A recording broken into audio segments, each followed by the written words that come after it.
Sam, I'm super happy to chat to you today for She Can. Tell us about yourself and what you do.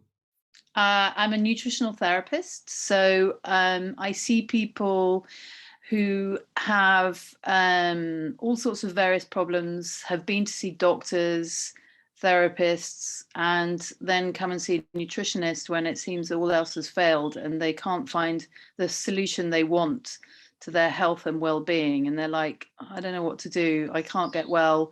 Can you help me? I think all of us are at one point or another in that situation. Sam, tell us how you got there. Tell us a little bit about your journey. How did you become a nutritional therapist? You've been focusing on a particular area for a while. Tell us a bit more about all that. So I have always had a real passion and interest in food. I trained as an actor. I went to drama school in London, Guildhall School of Music and Drama. And even when I was there, it was super clear to me, and I think probably everyone else, that I was probably not going to be an actor. But I was always fascinated by food and also by helping people. I knew that always my big modus operandi and raison d'etre was really about helping others and being in service. So when it was clear after, doing the rounds as an actor, and I got to the point where I was like, this is just crazy. It's really not for me. And a friend of mine's daughter had been really unwell, and she'd been to see lots of doctors and they couldn't help her. And I was like, there has to be another way. And I was always thought that food is medicine, and that I would be really wanted to do something where I could help people, but also was about food. And I just kind of found the School of Naturopathic Studies in London and kind of went in there and had a chat with them and signed up, and that was it. I mean, I was literally sort of in a 3-year course studying biochemistry and chemistry and biology, which I'd not done since sort of being a teenager. So it was kind of a huge leap of faith into a new area. And from there, I started working specifically with people with mental health and eating disorders. It was something I knew something about, I understood, and I saw people that, and still do, but less so now actually, that struggled to eat or were eating too much, and had to really sort of help them with the psychology around food. So food had become something that wasn't about eating and about nourishing themselves anymore, and food had become the enemy. So it was kind of interesting and a kind of quite difficult actually, in how to kind of detach from those feelings that people have when they've really lost hope in everything and have little sort of sense of themselves anymore. And I never in that sort of field don't work on my own. I work with a team of people. So it will always be with with a psychotherapist and a psychiatrist. So which I also enjoyed actually is being working in a team in a kind of situation where you've all having different opinions and on the best way of supporting someone. And there were real great breakthrough moments, when you see someone that does turn a corner through doing something like, one girl in particular, who in fact, she'd spent a lot of time in Scotland, and she had she'd gone from being sort of perfectly healthy, sort of 15, 16-year-old to not eating at all and lost an insane amount of weight. Her parents were going out of their minds. And I did a stool test with her, and what came back in the stool, that she had a particular parasite that makes you not hungry and stops you eating. So we did this test, and suddenly it was like so interesting where the biochemical meets the psychological, and you're like, it sort of, of course there was a psychological attachment to it, but once we dealt with the biochemical problem of the parasite, actually things got better really, really quickly. And she sort of, it was also a thing for her to be able to go, wow, okay, so it's not just me that I've got this problem and I can't eat, because it becomes such a big pressure for people. And so things like that have always been, quite exciting and fun to be a part of, where you feel like, wow, you can really make a difference for people where they've really struggled with something, and you can see them turning a corner. And that girl now, she's an actress actually, and I see her she does doing remarkably well, and I'm like, wow, that's it's such a nice thing for someone is no longer in that position of being super unwell and you've helped them. I love it, um, Sam. That's so beautiful. Aw. Sam, what motivates you to get up every day and sort out other people's problems? uh, I think it's just a kind of way of being for me, actually. Like, I don't, I get up in the morning and I sort out my problems. I kind of start my day with, very much in a ritual. I have a very, very specific way of starting my day. But then how I kind of, why it is about helping others, I guess I've sort of understood, and I think I've always known that, that really for me, happiness is about being of service to others. And there's no kind of question about that. It's like, you can do so much for yourself, but actually, introspection never gets anyone anywhere as far as I'm concerned. And having kind of awareness, and self-awareness is great, but having awareness for other people's needs means that you can do so much more with your day. You can do so much more for others that where they can't do for themselves. And also I feel so privileged and grateful for the life I have. I'm like, it's wonderful that I have the ability to help others. And actually, like the story I just told you, like, honestly, like, that for me makes me happier than, like, for example, when I was an actor on stage and I worked in film production, and I never really understood the value in that. I couldn't see, okay, so at the end of the night everyone claps you on stage. That didn't ever do it for me. And so I knew that I had to do something that was much more about helping others, I guess. It's clearly your purpose. Yeah, it really is, there's no question. And I feel like, actually, I think it's probably a lot more people's purpose than they realize. I think where we are in the world, and the world that we find ourselves in, that the more conscious we become of ourselves and what human beings are and do, the more important it is that we understand that by being of service to others, we can do so much more for this planet, for the world that we live in. Like, people, we are all very worried at the moment. We know that we're in desperate times.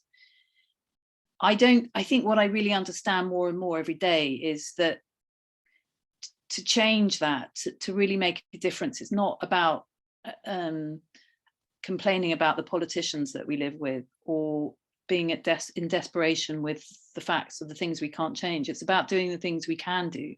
And that means changing ourselves. And by changing ourselves, helping others to change themselves.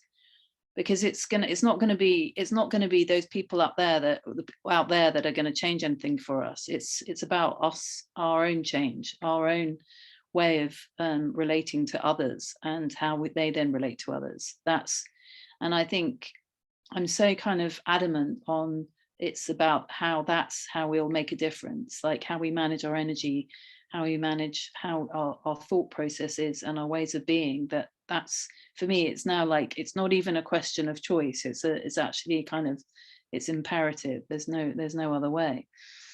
So, and I love that you say that, Sam. And you know what? Sometimes I think this is really a female thing, because the very award-winning writer I interviewed this morning, or the country director for an FMCG group, and all the women I've interviewed today, they all, in one way or another, this is part of their purpose, at least. So I'm sometimes wondering, is it us women that have that more, or are we just more allowed to listen to our intuition and find our purpose? Or what is it exactly that that makes us so much more driven by that and being of service to others?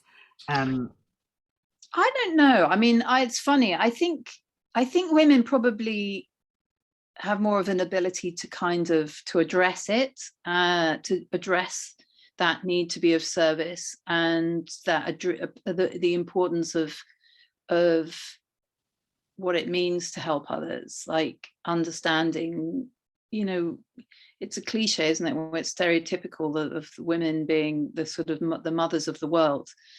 I do think that men, I think it's important. I think men have a different kind of way of doing similar things. I mean, this guy whose wedding I was just at this summer, for example, like, he's a huge philanthropist, and his way of helping people is through making money and donating that money. And I guess that's just a different way of helping. Like, I think his intentions are good. His purpose is to help others, actually, but it's just in a completely different way. I mean, so I think we're not judging how people do it. That's for no, sure. exactly. It's like, I think, women have a more of a kind of have a different kind of their heart. We come from the heart often, I think. Well, Which we try to. is the best. Yeah, exactly. Sam, what would you think is your superpower in doing your job so well? I think, well, I've got two superpowers. One of my superpowers actually is connecting people. Like, I have an extraordinary ability, which I never really understand where it's come from, but I always seem to know someone that does something. So it comes into play, not just with work, but in life in general. And it's a big pleasure for me to be able to help people to connect in general. I love doing that. It's another part of my feeling of service. And it works well with work, because I can always think of someone that, they should see this person as well, and there's this going on, and this would really help them. And as part of that sort of sense of connecting people, it's also, I think, one of my superpowers is that I really, when I'm seeing someone, I have an ability to kind of know what's going on without, it's not just, I can do all the scientific stuff from my training and my own knowledge from seeing lots of different people. And I guess what I see now is also, I have a sense, I can look at someone and sort of know what they need, what I need to do with them. I think we talked about this before, but like, I can see someone and go, you're really low in something. I know that you need this. So someone recently, I was like, you need magnesium. I just knew it. I just looked at them and knew it, and they didn't. And that's really, they feel a lot better. And it's sort of a weird thing. And it doesn't have to be something as specific as that. But I guess I feel like I have a sense of people intuitively, where I understand somewhat what's going on for them, which is useful. It can be very useful with work. Super useful. This is such an amazing superpower to have, I think. Just generally, but definitely for your job. Yeah, Sam, yeah, what it would your is. top tips be for other women? I think my first top tip would be always be authentically true to yourself. I think authenticity is underrated, and for me, it's the most important. Most important thing when I meet anyone is that they're authentic, and that they're authentic in themselves, that they know who they are and they're doing what they want to do. And also just go for it. Like, I think women give themselves such a hard time. We're constantly battling with, am I good enough? And, but someone like Boris Johnson, do you think he's ever asked himself if he's good enough? I mean, seriously, I often think about him, actually. He's sort of been a massive, I think if I ever question like something I'm doing, I was like, Boris Johnson wouldn't give two hoots if he was wrong. He'd just do it. So I think it's so important to not question oneself. And I think we often are very intuitive and instinctive as women, and it's like, you can't really get it wrong. I mean, that's the thing. There's some sort of, if there's some mystery in life that we're all missing, I think the answer is just go for it, and don't don't second guess yourself. If there's something you want to do it. Like, and also that life's long. Like we are constantly, we're in an age, and particularly in the world that I work in, is like people are constantly trying to make themselves younger. And I sort of think there's something really wonderful about growing old and gracefully and enjoying your life, without worrying that, your time's over. It's like, look at the Queen. She's 96 and she was working till 2 days before her death. I mean, yeah, it's unbelievable. There's no reason why we can't just carry on. Like, I think, we all know now, like, retirement isn't really the answer. Like, life is full of possibilities at all ages. So, don't give up, and wherever you are, there's no reason why you can't do what you want to do. Thank you, Sam. I love that. We have to embrace every phase. Exactly. Sam, what are your plans or dreams for your future? Ooh. Well, I'm in the midst of finishing my training as a functional medicine practitioner. So I've got exams coming up. And once I've done that, I'll be fully trained as a functional medicine nutritionist. I then would like to do some more training into to widen my scope a bit within the field of work. And I'm also on a course about consciousness and understanding what consciousness is and managing it and my energy, so that I can then help others manage their energies. So I see that as a big part of my future. And I really would like to do something with the land. So a big thing for me in the future would be have to do something with farming and land and sustainability and farm animal cattle. And I don't know, we'll see how that pans out. But I've got a kind of plan in the next 10 years anyway, to be doing something with much more incorporating with animals and the land than with people. Still with people, but a lot more involved in a kind of larger biodiverse landscape to do with sustainability somehow. I can't wait for that, Sam. I think that is what everyone should strive for. Thank you, Sam, so much for talking to us today. It's such a pleasure. It's really fun. I appreciate it. Thank you so much.